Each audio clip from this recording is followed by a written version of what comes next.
Lorsqu'elle entra dans ce restaurant de luxe pour vendre des fleurs, personne n'imaginait qu'une simple vendeuse connaissait des secrets qui pourraient tout changer. L'homme d'affaires l'humilia devant tout le monde, mais ce qui se passa lorsqu'elle commença à parler en arabe avec le cheikh laissa tout le monde sans voix. Ceci est l'histoire de comment une attitude a changé des destins. C'était une douce soirée de mai à Paris. Le restaurant Le Ciel de Paris brillait de ses lumières chaudes qui illuminaient les tables élégantes couvertes de nappes blanches. Des lustres en cristal pendaient du plafond décoré et le parfum délicat de plats raffinés emplissait l'air. C'était l'un des lieux de prédilection des personnalités importantes de la ville. Hommes d'affaires, avocats, entrepreneurs, tous venaient ici pour conclure des accords et célébrer des succès. Camille Dubois avait 28 ans, mais la vie l'avait fait mûrir plus vite qu'elle ne l'aurait voulu. Ses cheveux noirs étaient rassemblés en un chignon simple et elle portait un chemisier bleu ciel propre et une jupe marron qui avait connu des jours meilleurs, mais qu'elle maintenait toujours impeccable. Dans ses bras, elle portait un panier en osier rempli de roses blanches et rouges, fraîches et parfumées. Elles étaient magnifiques, même si elle-même ne se sentait jamais assez élégante pour entrer dans des endroits comme celui-ci. Mais elle le devait. Sa fille Chloé, âgée de 5 ans, avait besoin de médicaments, le loyer devait être payé à la fin de la semaine et les fleurs n'allaient pas se vendre toutes seules. Camille respira profondément avant de pousser délicatement la porte vitrée du restaurant. Le maître d'hôtel la regarda avec désapprobation, mais elle sourit poliment. Elle avait appris qu'un sourire aimable ouvrait plus de portes que 1000 mots. « Bonsoir », dit Camille d'une voix douce mais ferme. « Des roses fraîches, cueillies ce matin même. » Certains clients secouèrent la tête sans même la regarder. D'autres lui sourirent avec compassion mais refusèrent. Camille ne se décourageait jamais. Chaque non la rapprochait d'un oui. Elle avait appris cette leçon il y a longtemps. Puis, ses yeux se posèrent sur une table dans le coin le plus prestigieux du restaurant. 2 hommes y étaient assis, complètement différents l'un de l'autre. L'un portait un costume gris coûteux, avec une cravate rouge parfaitement nouée. Ses cheveux grisonnants étaient peignés en arrière avec précision. Il avait environ 50 ans et l'air de quelqu'un habitué à commander. Son nom était Antoine Lemaire, PDG de Lemaire Import-Export, l'une des compagnies commerciales les plus connues du sud de la France, basée à Marseille. À côté de lui était assis un homme plus jeune, peut être 38 ans, vêtu d'élégants habits traditionnels arabes. Sa goutra blanche au bord rouge était parfaitement positionnée sur sa tête et ses yeux sombres observaient tout avec une attention calme. C'était le cheikh Abdullah Al-Rachid, un investisseur international que tout Paris voulait impressionner. Antoine parlait avec enthousiasme, gesticulant avec ses mains, tout en expliquant les détails de son entreprise. Le cheikh écoutait poliment, mais son visage restait neutre, impossible à déchiffrer. Camille s'approcha à pas léger. Elle ne voulait pas déranger, mais c'était sa dernière chance de la soirée. Elle avait déjà visité 10 restaurants et vendu seulement 3 roses. « Bonsoir, messieurs », dit Camille avec respect, s'arrêtant à une distance appropriée de la table. « Puis-je vous offrir de magnifiques roses parfaites à ramener à la maison ou peut être pour quelqu'un de spécial ?» Antoine leva à peine les yeux, irrité par l'interruption. Il fit un geste brusque de la main comme pour chasser une mouche. « Non, merci, nous sommes occupés », dit-il d'un ton froid, sans même vraiment la regarder. Camille resta immobile. Elle avait une fille qui dépendait d'elle, elle ne pouvait pas abandonner si facilement. « Je comprends que vous soyez occupé, monsieur, dit-elle d'une voix douce mais déterminée. Cela ne prendra qu'un instant. Ces roses sont fraîches de ce matin, cultivées dans les jardins de... » J'ai dit non, Antoine haussa légèrement la voix, tournant enfin son visage vers elle. Ses yeux la toisèrent de haut en bas avec un mépris évident. « Vous ne voyez pas que nous sommes en pleine réunion importante ? Allez vendre ailleurs. » Le silence tomba sur la table. Le cheikh observait la scène sans rien dire, mais ses yeux s'étaient posés sur Camille avec une attention différente. Il remarqua comment elle tenait son panier avec dignité, comment son dos restait droit malgré l'humiliation, comment ses yeux montraient de la détermination, mais jamais de manque de respect. Camille sentit la chaleur monter à ses joues. Elle savait qu'elle devait partir, mais elle pensa à Chloé qui l'attendait à la maison avec sa grand-mère. Elle pensa aux factures, elle pensa à la dureté avec laquelle elle travaillait chaque jour avec honnêteté. « Je m'excuse pour le dérangement », dit Camille. Sa voix tremblait légèrement mais restait polie. « J'ai juste pensé que peut être quoi ?» l'interrompit Antoine, sa patience désormais à bout. « Peut être que vous ne comprenez pas le français ? Quand quelqu'un dit non, ça veut dire non. » Certains clients des tables voisines commencèrent à tourner la tête, intrigués par le ton de plus en plus élevé d'Antoine. Le maître d'hôtel s'approcha nerveusement, ne sachant pas s'il devait intervenir. Camille serra un peu plus fort l'anse de son panier, ses mains tremblaient légèrement, mais elle ne bougea pas. Il y avait quelque chose dans la situation qui était sur le point de changer, quelque chose dans l'air, quelque chose dans la façon dont le chèque continuait de l'observer avec ses yeux attentifs et intelligents. Et ce qui allait se passer allait changer la vie de toutes les personnes présentes dans ce restaurant pour toujours. Antoine Lemaire posa les mains sur la table et se leva légèrement de sa chaise. Son visage était devenu rouge, non pas de gêne, mais de colère contenue. Il avait travaillé 6 mois pour organiser cette réunion avec le cheikh Abdullah. Et maintenant, cette femme, avec son panier de fleurs, était en train de tout gâcher. « Écoutez-moi bien, dit Antoine en haussant la voix suffisamment pour que les tables voisines puissent entendre clairement. Je ne sais pas qui vous a donné la permission d'entrer ici et de déranger les clients, mais c'est inacceptable. » Camille fit un pas en arrière, surprise par la violence dans le ton de cet homme. Son panier trembla légèrement entre ses mains. Elle voulait dire quelque chose, se défendre, mais les mots restèrent coincés dans sa gorge. Je m'excuse vraiment. Réussit-elle finalement à dire la voix plus basse ? Maintenant, je ne voulais pas causer de problème, je pars tout de suite. Mais Antoine n'avait pas fini. Il y avait quelque chose dans cette situation qui le dérangeait profondément. Peut-être était-ce le stress de la négociation importante. Peut-être le fait que Camille ne s'était pas enfuie immédiatement au premier refus. Ou peut-être était-ce simplement le genre d'homme qui se sentait plus grand en faisant sentir les autres petits. Non, attendez, dit Antoine en claquant des doigts en direction du maître d'hôtel qui était resté à quelques mètres de distance. Marc, venez ici immédiatement. Le maître d'hôtel s'approcha rapidement, visiblement nerveux. « Oui, monsieur le maire, pourquoi cette femme est-elle ici ?» demanda Antoine en désignant Camille comme s'il parlait d'un problème à résoudre. « Depuis quand votre restaurant permet-il aux vendeurs à la sauvette d'entrer et de déranger les clients? Savez-vous à quel point cette réunion est importante pour moi ?» Marc, le maître d'hôtel, regarda Camille avec embarras. « Monsieur, elle est entrée juste pour un moment, je ne pensais pas que vous ne pensiez pas. » Antoine haussa encore plus la voix. Désormais, tout le restaurant regardait, les conversations s'étaient arrêtées, les fourchettes restaient suspendues à mi-chemin des bouches, tous observaient la scène qui se déroulait. C'est exactement le problème. Des gens comme elle ne devraient même pas être ici. C'est un établissement de classe, pas un marché de rue. Les mots frappèrent Camille comme des gifles. Elle sentit les yeux de tous sur elle. Elle sentit le jugement, la pitié, la curiosité malsaine. Ses joues brûlaient d'humiliation. Elle avait affronté des moments difficiles dans sa vie, mais être traitée ainsi devant tout le monde la faisait se sentir plus petite qu'elle ne s'était jamais sentie. « S'il vous plaît, monsieur, » dit Camille, la voix tremblant légèrement, « je vends des fleurs pour subvenir aux besoins de ma fille. Je travaille honnêtement, je ne mérite pas d'être traitée ainsi. » Ces mots ne firent qu'irriter davantage Antoine. « Honnêtement ?» répéta-t-il avec sarcasme. « Entrer dans un restaurant chic pendant des réunions d'affaires importantes, c'est votre conception de l'honnêteté. » Il se tourna vers Marc. « Appelez la sécurité. Je veux qu'elle soit raccompagnée dehors immédiatement et assurez-vous qu'elle ne puisse plus jamais entrer ici. » Camille sentit les larmes lui piquer les yeux, mais elle ne les laissa pas couler. Pas devant tout ce monde. Elle avait déjà perdu assez de dignité pour une soirée. Elle serra son panier plus fort, se préparant à partir la tête haute, même si à l'intérieur elle se sentait détruite. Marc fit un geste à l'un de ses assistants qui commença à se diriger vers Camille, mais alors quelque chose d'inattendu se produisit. Le cheikh Abdullah, qui était resté silencieux pendant tout ce temps, observant la scène avec attention, leva lentement la main droite. Un geste petit, presque imperceptible, mais chargé d'autorité. « Un instant, dit le cheikh d'une voix calme et ferme. C'était la première fois qu'il parlait depuis que Camille s'était approchée de la table. Antoine se tourna immédiatement vers lui, surpris. Son visage passa de la colère à la confusion en une seconde. « Cheikh Abdullah, dit Antoine en essayant de reprendre le contrôle de la situation avec un sourire forcé. Ne vous inquiétez pas, je suis juste en train de régler ce petit inconvénient. Vous ne devez pas être dérangé par... » « J'ai dit un instant, répéta le cheikh cette fois en regardant Antoine droit dans les yeux. Il n'y avait pas de colère dans sa voix, mais il y avait quelque chose de plus puissant. La désapprobation, le restaurant était complètement silencieux.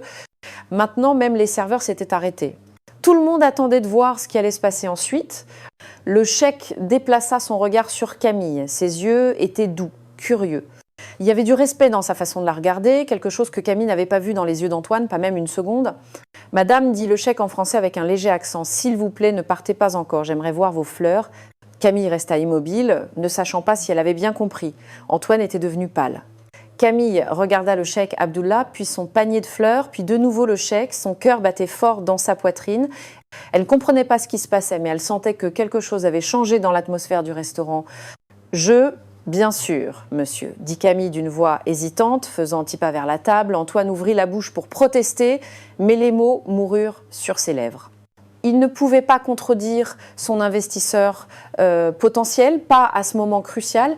De tout ce qu'il avait construit, tous ces mois de préparation pour cette réunion dépendaient de l'humeur du cheikh. Il resta donc debout à côté de la table, les mains serrées en poing le long de ses flancs, le visage toujours rouge, mais maintenant d'un mélange de colère et de confusion. Le cheikh Abdullah fit un geste élégant de la main, invitant Camille à s'approcher. Elle se déplaça avec précaution, encore secouée par l'humiliation des minutes précédentes, mais essayant de se ressaisir. Vos roses sont très belles, dit le cheikh en observant le panier avec un intérêt sincère. Combien coûtent-elles ? 5 € l'unité, monsieur, répondit Camille, la voix encore tremblante, mais plus stable, aux 3 pour 12 €.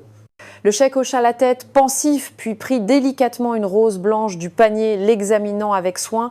Les pétales étaient parfaits, le parfum délicat emplit l'espace entre eux. Elles sont fraîches, observa le cheikh. On voit que vous en prenez soin avec attention. Oui, monsieur, dit Camille, surprise que quelqu'un remarque ces détails. Je les choisis personnellement chaque matin au marché aux fleurs, seulement les meilleurs. Il y eut un moment de silence, puis le cheikh fit quelque chose de complètement inattendu. Il regarda Camille droit dans les yeux et dit quelque chose dans une langue que personne d'autre à la table ne pouvait comprendre. C'étaient des mots en arabe prononcés avec la fluidité de quelqu'un parlant sa langue maternelle. « Al-tafamin ma'akul, comprenez-vous ce que je dis ?» Les yeux de Camille s'illuminèrent. La surprise se peignit sur son visage, suivie immédiatement de quelque chose qui ressemblait à du soulagement. Pour la première fois ce soir-là, un vrai sourire apparut sur ses lèvres. « Na afam » répondit Camille en arabe parfait, sans hésitation. « Oui, je comprends. » Le silence qui suivit était différent du précédent. Il était plus lourd et embarrassant, il était électrique, plein de surprises et de curiosité.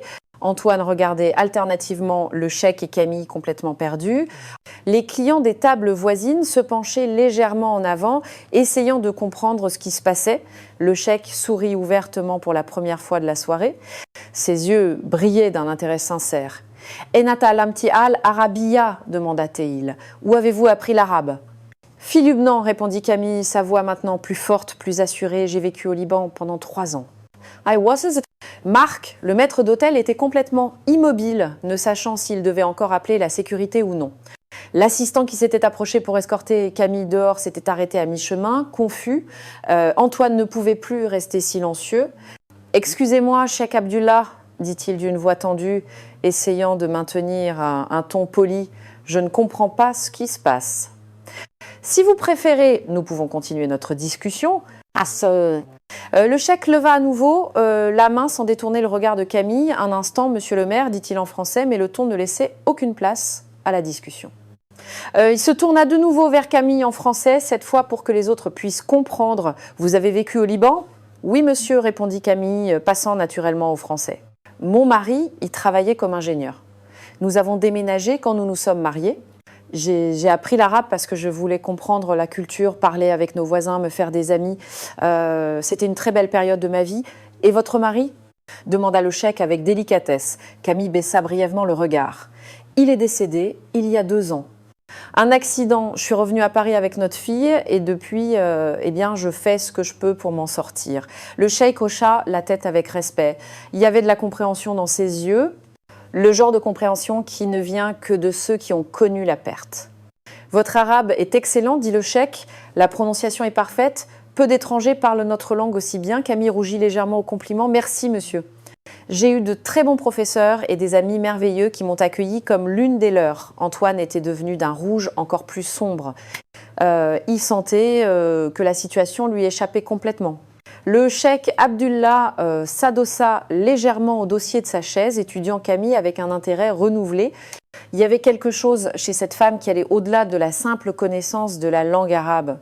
Cela se voyait dans sa manière de se comporter, dans sa dignité, malgré l'humiliation qu'elle venait de subir. « Dans quelle ville du Liban viviez-vous » demanda le cheikh. « Beyrouth » répondit Camille, et ses yeux s'illuminèrent au souvenir, près du quartier de Hamra.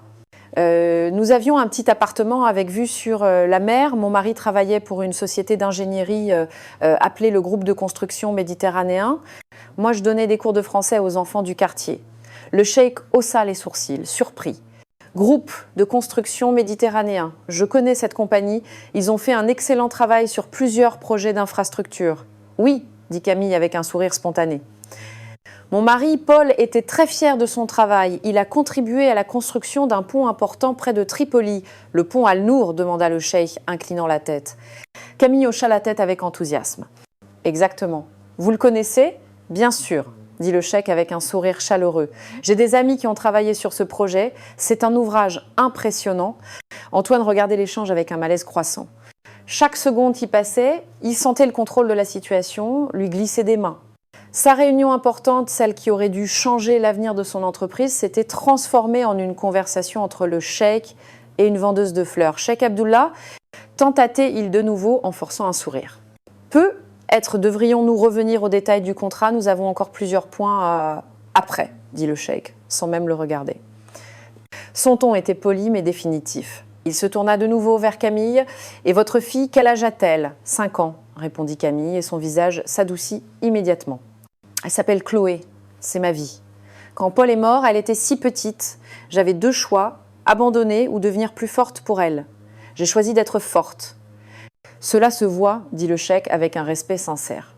Une femme qui parle 3 langues, qui a vécu dans un autre pays, qui affronte la vie avec dignité, c'est pas une personne ordinaire. » Camille sentit les larmes lui piquer à nouveau les yeux. Mais cette fois, elles étaient différentes. Ce n'étaient pas des larmes d'humiliation, mais de gratitude. Il était si rare que quelqu'un reconnaisse sa valeur, sa lutte quotidienne. « Merci monsieur », dit-elle d'une voix émue. Peu de gens comprennent à quel point il est difficile de repartir de zéro. « Je comprends », dit le cheikh. « Moi aussi, j'ai dû recommencer plusieurs fois dans ma vie. Je sais ce que c'est que de tout perdre et de devoir se relever. » Il y a eu un moment de silence respectueux entre eux. Une connexion s'était formée, le genre de connexion qui va au-delà des mots, basée sur le respect mutuel et la compréhension partagée des difficultés de la vie. Puis le cheikh demanda, outre le français et l'arabe, quelles autres langues parlez-vous ? « Je parle aussi anglais, répondit Camille. Je devais communiquer avec beaucoup de personnes différentes à Beyrouth et je comprends un peu l'espagnol, même si je ne le parle pas parfaitement. Le cheikh hocha la tête de plus en plus impressionné. Et maintenant, vous vendez des fleurs pour subvenir à vos besoins ? Oui, dit Camille, sans aucune honte dans la voix. C'est un travail honnête. J'achète les fleurs au marché à l'aube, je les prépare avec soin et je les apporte dans les restaurants et les hôtels. Certains jours sont meilleurs que d'autres. Mais je fais toujours de mon mieux. Chloé a besoin de moi et je ne la décevrai jamais. C'est admirable, dit le cheikh. Beaucoup de gens dans votre situation auraient abandonné, mais vous continuez à vous battre avec grâce. Antoine ne pouvait plus se taire. La frustration avait atteint sa limite. Avec tout le respect que je vous dois, dit-il d'une voix tendue, mais je ne comprends pas pourquoi nous perdons du temps avec cette conversation. Nous sommes ici pour discuter d'affaires importantes, pas pour monsieur le maire. Le cheikh l'interrompit, tournant enfin son regard vers lui. La douceur qu'il avait dans les yeux en parlant avec Camille avait disparu. Peut-être ne le savez-vous pas, mais j'évalue les gens non seulement pour ce qu'ils possèdent, mais pour la façon dont ils traitent les autres. Surtout comment ils traitent ceux qu'ils considèrent comme inférieurs. Le silence qui suivit était lourd de sens. Antoine devint pâle, comprenant enfin où cette conversation menait. Le cheikh continua, la voix toujours calme, mais avec un tranchant d'acier. « J'ai observé comment vous avez traité cette dame. J'ai vu le manque de respect, l'arrogance, le mépris. Et cela m'en dit long sur qui vous êtes vraiment. » Les mots du cheikh restèrent suspendus dans l'air comme un jugement définitif. Antoine ouvrit la bouche, puis la referma, incapable de trouver une réponse adéquate. Ses yeux se déplaçaient nerveusement entre le cheikh et Camille, cherchant un moyen de sauver la situation. Le cheikh se tourna de nouveau vers Camille, ignorant complètement le malaise d'Antoine. « Dites-moi, Camille, dit-il en utilisant son nom pour la première fois avec respect. En dehors de la vente de fleurs, avez-vous déjà pensé à utiliser vos compétences linguistiques d'une autre manière ?» Camille hésita, surprise par la question. J'ai essayé de chercher du travail comme traductrice quand je suis revenue à Paris, mais les agences voulaient des personnes avec des certifications officielles, une expérience documentée. J'avais seulement l'expérience de la vie. C'était pas assez pour eux. L'expérience de la vie, répéta le cheikh pensif, est souvent plus précieuse que n'importe quel certificat. Il s'arrêta un moment, observant Camille avec attention, puis il dit quelque chose qui changea tout. Vous savez, je suis à Paris précisément pour cela. J'ai besoin de quelqu'un de confiance qui connaisse la culture arabe, qui puisse m'aider dans les relations commerciales avec des entreprises françaises, quelqu'un qui comprenne les deux mondes. Oh, les yeux de Camille s'écarquillèrent. Monsieur, je ne parle pas de quelque chose de compliqué, continua le cheikh. Quelqu'un qui puisse m'accompagner aux réunions, traduire non seulement les mots, mais aussi les intentions, expliquer les différences culturelles. Quelqu'un d'honnête et de respectueux. Antoine ne pouvait plus rester silencieux. Cheikh Abdullah, dit-il d'une voix plus forte que nécessaire. Avec tout le respect que je vous dois, mais vous ne pouvez pas sérieusement la considérer, elle n'est qu'une vendeuse de fleurs. Je peux vous offrir toutes les ressources dont vous avez besoin. Mon entreprise a des traducteurs professionnels, des consultants, des experts comme vous, demanda le cheikh, tournant enfin son regard vers Antoine. Il n'y avait plus aucune cordialité dans son ton. Antoine déglutit avec difficulté. Oui, bien sûr. Mon expérience dans le commerce international est « J'ai vu votre expérience », l'interrompit le cheikh. « J'ai vu comment vous traitez les gens, j'ai vu votre arrogance. Et cela me dit tout ce que j'ai besoin de savoir sur le type de partenaire commercial que vous seriez. » Le restaurant était complètement silencieux, tout le monde écoutait, personne ne faisait plus semblant de ne pas prêter attention. À ce moment, quelque chose d'extraordinaire se produisit. Une dame élégante, assise à 2 tables de là, se leva et s'approcha de Camille. « Excusez-moi, » dit la femme avec un sourire aimable. « Pourrais-je acheter 3 roses rouges ?» Camille, encore secouée par la conversation, hocha la tête et prit délicatement 3 roses de son panier. Puis un autre client se leva. « Moi aussi, je voudrais des roses. 5 blanches, s'il vous plaît. » Puis un autre et un autre encore. L'un après l'autre, les clients du restaurant s'approchaient de Camille, achetant des fleurs, non pas parce qu'ils en avaient besoin, mais en signe de solidarité, comme une façon de dire qu'ils avaient vu ce qui s'était passé et qu'ils étaient de son côté. Camille servait chacun avec de la gratitude dans les yeux, remerciant d'une voix émue. Son panier se vidait rapidement. Antoine regardait la scène avec incrédulité. Tout s'effondrait. Sa réunion importante, son opportunité commerciale, même le respect des clients du restaurant qu'il fréquentait depuis des années. Le cheikh observait tout avec un petit sourire, puis il se leva de sa chaise et prit son portefeuille. « Camille, dit-il, je prends toutes les roses qui vous restent. Et j'aimerais que vous considériez sérieusement ma proposition. Voici ma carte de visite. Appelez-moi demain matin. » Antoine resta assis, paralysé, tandis que son monde commençait à s'écrouler sous ses yeux. Antoine sentit la panique monter dans sa poitrine. 6 mois de travail, de préparation, de planification s'envolaient en quelques minutes. Il ne pouvait pas le permettre. Il ne pouvait pas tout perdre à cause d'une vendeuse de fleurs. Il se leva de sa chaise avec trop de précipitation, la faisant grincer contre le sol. Le bruit attira l'attention de tous ceux qui achetaient encore des fleurs à Camille. « Cheikh Abdullah, dit Antoine, la voix trop forte, trop désespérée. Je vous en prie, ne prenez pas de décision hâtive. Je peux vous offrir bien plus que ce que cette femme ne pourra jamais faire. Mon entreprise, Le Maire Import-Export, a des connexions dans toute la Méditerranée. Nous traitons avec des clients arabes depuis des années. » Le cheikh se tourna lentement vers lui. « Vraiment ?» dit-il d'un ton neutre. Et comment se sont passées ces négociations? Antoine vit une ouverture et s'y jeta désespérément. Très bien, nous avons toujours conclu nos accords. Vous savez, quand il s'agit de faire des affaires avec des clients du Moyen-Orient, il faut savoir gérer certaines situations. Il y avait quelque chose dans le ton d'Antoine qui fit dresser les oreilles de tout le monde. Le cheikh croisa les bras, attendant. Antoine continua, ne se rendant pas compte qu'il creusait sa propre tombe. Je veux dire, vous comprenez, il faut parfois être flexible. Les clients arabes ont leurs particularités, leurs complications, mais je sais comment traiter avec eux, je sais ce qu'ils veulent entendre. Le visage du cheikh se durcit. Particularité, complications, mais Antoine était trop pris par la panique pour remarquer le danger. Il pensait impressionner le cheikh, montrer son expérience. Exactement, detail and gesticulant. Par exemple, je connais d'autres entrepreneurs qui ont perdu des contrats importants parce qu'ils ne comprenaient pas qu'il faut avoir de la patience avec ce type de négociation. Mais pas moi. Je sais que parfois, les choses prennent plus de temps, plus de diplomatie, puis prononça la phrase qui allait sceller son destin. Faire des affaires avec les Arabes, c'est compliqué, mais une fois qu'on a compris le système, tout devient plus facile. C'est juste une question de savoir quoi dire et quand. Le silence qui suivit était glacial. Le cheikh fit un pas vers Antoine Sa posture était toujours composée, mais il y avait de la glace dans ses yeux. « Faire des affaires avec les Arabes », répéta-t-il lentement, « c'est compliqué. » Antoine comprit enfin son erreur. Le sang se glaça dans ses veines. Je voulais pas dire ça, je voulais juste dire l'interrompit le cheikh d'une voix tranchante comme une lame, que vous considérez moi et mon peuple comme un problème à gérer, comme des gens avec des particularités, ce que vous devez tolérer pour gagner de l'argent. Non, absolument pas. Antoine agita les mains désespérément. Je respecte profondément la culture arabe. Vous étiez juste en train de montrer exactement qui vous êtes, dit le cheikh.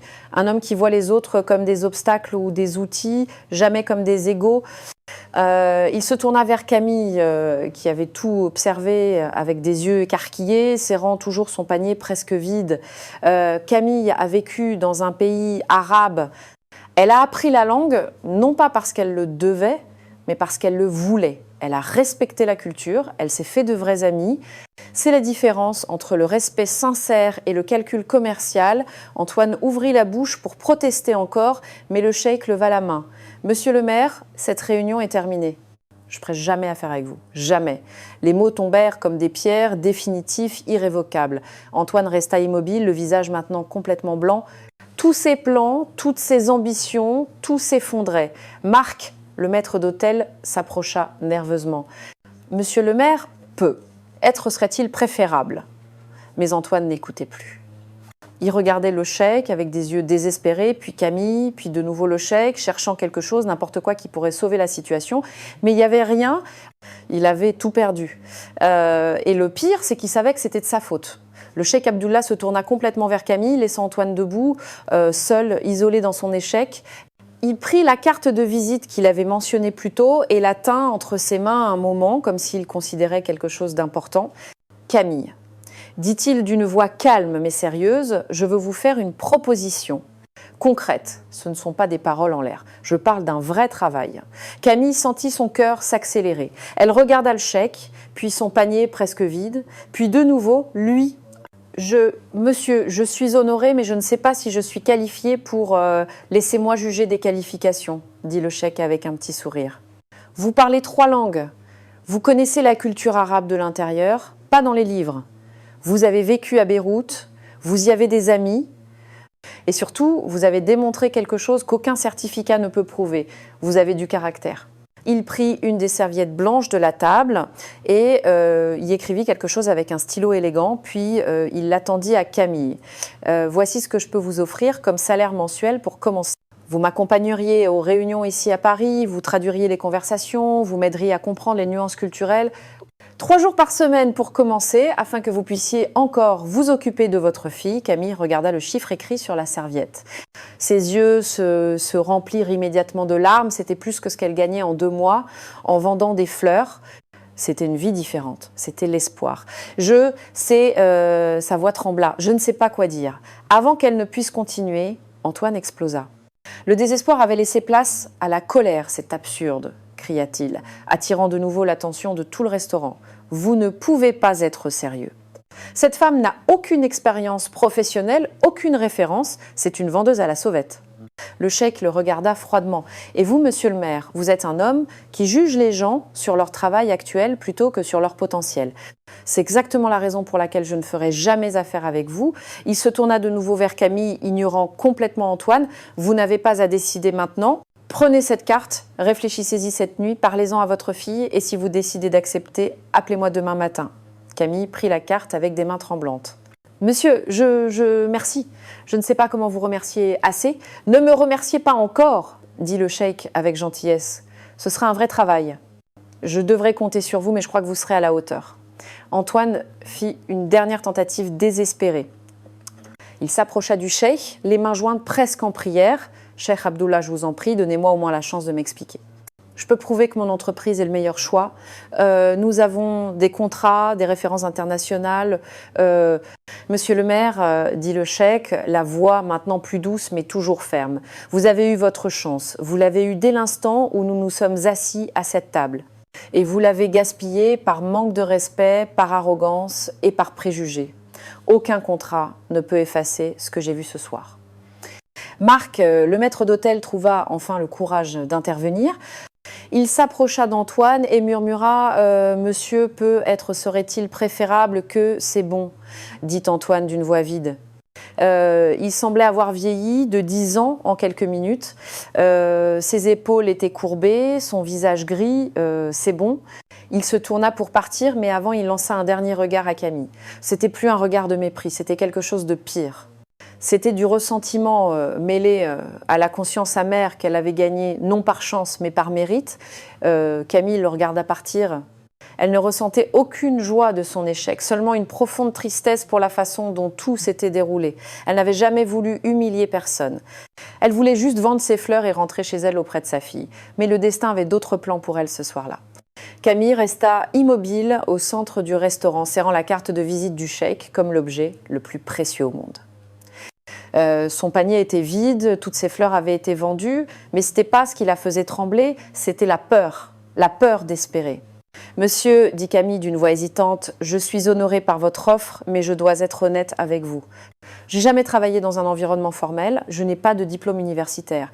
Et si je ne suis pas à la hauteur de vos attentes, le cheikh la regarda avec compréhension. Il avait vu cette peur de nombreuses fois auparavant dans les yeux de personnes qui avaient cessé de croire en elles-mêmes après trop de déceptions. « Camille, dit-il avec douceur, puis-je vous poser une question ? Quand vous êtes arrivée au Liban, parliez-vous arabe ?»« Non, répondit Camille, je ne connaissais même pas un mot. »« Et pourtant vous avez appris. Comment ?» Camille réfléchit un instant. « J'ai étudié tous les jours, j'ai écouté les gens, j'ai fait des erreurs, beaucoup d'erreurs. Mais mes voisins étaient patients. Ils me corrigeaient avec gentillesse et lentement, mot après mot, j'ai appris. « Exactement, dit le cheikh avec un sourire, c'est tout ce que je vous demande. La volonté d'apprendre, l'humilité d'admettre quand on ne sait pas quelque chose et le courage d'essayer. » Il fit une pause, puis continua, les diplômes sont des morceaux de papier. Je cherche des personnes vraies, des personnes qui comprennent que le respect n'a pas de prix. Vous avez montré plus de caractère en ces 20 minutes que de nombreux professionnels n'en montrent dans toute une vie. Vous voyez, Camille sentit quelque chose se dénouer dans sa poitrine, une tension qu'elle portait depuis 2 ans, depuis la mort de Paul, et qu'elle s'était retrouvée seule avec une enfant à élever et aucune direction claire. « Et si je me trompe ?» demanda-t-elle, elle, la voix à peine un murmure. « Alors vous apprendrez, dit le cheikh, simplement, comme vous l'avez fait au Liban, comme vous l'avez fait chaque jour depuis que vous êtes revenu à Paris. Camille, vous n'avez pas peur d'échouer, vous avez peur d'espérer. Mais l'espoir n'est pas une faiblesse, c'est du courage. » Camille regarda de nouveau la carte de visite, puis son panier vide. Elle pensa à Chloé qui l'attendait à la maison, qui lui demandait toujours quand elle pourrait aller au parc, quand elle pourrait acheter de nouveaux livres, quand leur vie serait un peu plus facile. Elle pensa à tous les matins où elle se réveillait à 5 heures pour aller au marché aux fleurs, à tous les refus polis, à tous les regards de pitié, à toutes les soirées où elle rentrait à la maison les pieds endoloris avec quelques euros en poche. Et elle pensa à ce qu'elle avait ressenti lorsque le cheikh l'avait traitée avec respect comme une personne de valeur, comme quelqu'un qui comptait. Elle regarda dans les yeux du cheikh et n'y vit que de la sincérité. « Je veux essayer, dit Camille, et cette fois sa voix était plus forte. Je ne sais pas si je serai bonne, mais je promets que je ferai de mon mieux. Pour ma fille. Et parce que vous avez cru en moi quand personne d'autre ne le faisait. » Le cheikh sourit ouvertement, c'est la réponse que j'espérais entendre. Il tendit la main vers Camille. Elle la serra, sentant la fermeté de cette poignée. C'était pas seulement une poignée de main, c'était un pacte, c'était un nouveau départ. « Alors c'est décidé, dit le cheikh. Demain matin à 10h, venez à l'hôtel Le Meurice, salle de conférence au 3e étage. Nous commencerons par quelque chose de simple, une réunion avec un entrepreneur local. Vous traduirez et m'aiderez à comprendre les nuances. » D'accord ? « Oui, dit Camille, les larmes coulant enfin librement sur ses joues. Oui, merci, merci infiniment. » Les autres clients du restaurant qui avaient suivi chaque mot de la conversation se mirent à applaudir spontanément. Ce n'était pas un applaudissement fort ou théâtral. Il était discret, respectueux, mais sincère. Marc, le maître d'hôtel, s'approcha de Camille avec une expression contrite. « Madame, je m'excuse profondément pour tout à l'heure. » « J'aurais dû. Ce n'est rien, dit Camille avec générosité. Vous ne faisiez que votre travail. » Alors que Camille sortait du restaurant ce soir-là, elle n'était plus la même femme qui était entrée. Elle marchait plus droit, ses yeux brillaient et pour la première fois en 2 ans, elle sentait que peut être, juste peut être, tout irait bien. 3 semaines s'étaient écoulées depuis cette soirée au restaurant Le Ciel de Paris, 3 semaines qui avaient tout changé. Camille se regarda dans le miroir de la petite salle de bain de son appartement. Elle portait un tailleur bleu marine, simple mais élégant, qu'elle avait acheté avec son premier salaire. Ses cheveux étaient toujours rassemblés en un chignon, mais c'était maintenant un style professionnel, soigné. Elle s'était même acheté une nouvelle paire de chaussures qui lui faisait pas mal aux pieds après des heures de travail. Mais le plus grand changement n'était pas dans son apparence. C'était dans ses yeux. Il y avait de la confiance là. Il y avait de l'espoir. « Maman, tu es très belle », dit Chloé en apparaissant à la porte avec son nouveau sac à dos sur les épaules. Elle aussi avait une nouvelle robe pour son école. « Merci mon trésor », dit Camille en serrant sa fille dans ses bras. « Prête à y aller ?» Le travail avec le cheikh Abdullah avait commencé lentement, exactement comme il l'avait promis. La première semaine avait été simple. Traduire des conversations lors de courtes réunions, expliquer quelques expressions culturelles, l'accompagner lors de visites à des partenaires commerciaux potentiels à Paris. Mais Camille avait montré bien plus que de simples compétences linguistiques. Elle avait une intuition naturelle pour comprendre quand les négociations allaient bien ou mal. Elle savait quand intervenir avec une explication culturelle et quand rester silencieuse. Elle savait écouter non seulement les mots, mais les intentions derrière eux. Le cheikh l'avait remarqué. Après 2 semaines, il avait augmenté ses responsabilités et son salaire. Maintenant, Camille avait un contrat formel, une assurance maladie pour elle et Chloé. Elle avait de l'argent pour payer le loyer sans souci, pour acheter de la nourriture saine, pour permettre à Chloé de participer à des activités après l'école. Mais il y avait autre chose. Le cheikh était devenu plus qu'un employeur. Il était devenu un mentor, presque un ami. Il lui enseignait non seulement sur les affaires, mais sur la vie, sur la valeur de la patience, de l'écoute, du respect mutuel. Ce matin-là, en accompagnant Chloé à l'école, Camille passa devant le marché aux fleurs où elle achetait ses roses à peine 1 mois plus tôt. Elle vit une jeune femme avec un panier, probablement dans la même situation qu'elle. Camille s'arrêta et s'approcha de la jeune fille. « Combien coûtent les roses ?» demanda-t-elle avec un sourire aimable. La fille parut surprise qu'une personne si élégamment vêtue s'arrête pour lui parler. « 5 € l'unité, madame. »« J'en prends 10, dit Camille. Puis elle ajouta en baissant la voix « Et n'abandonnez jamais, les choses peuvent changer quand on s'y attend le moins. » Les yeux de la jeune fille se remplirent de larmes et de gratitude.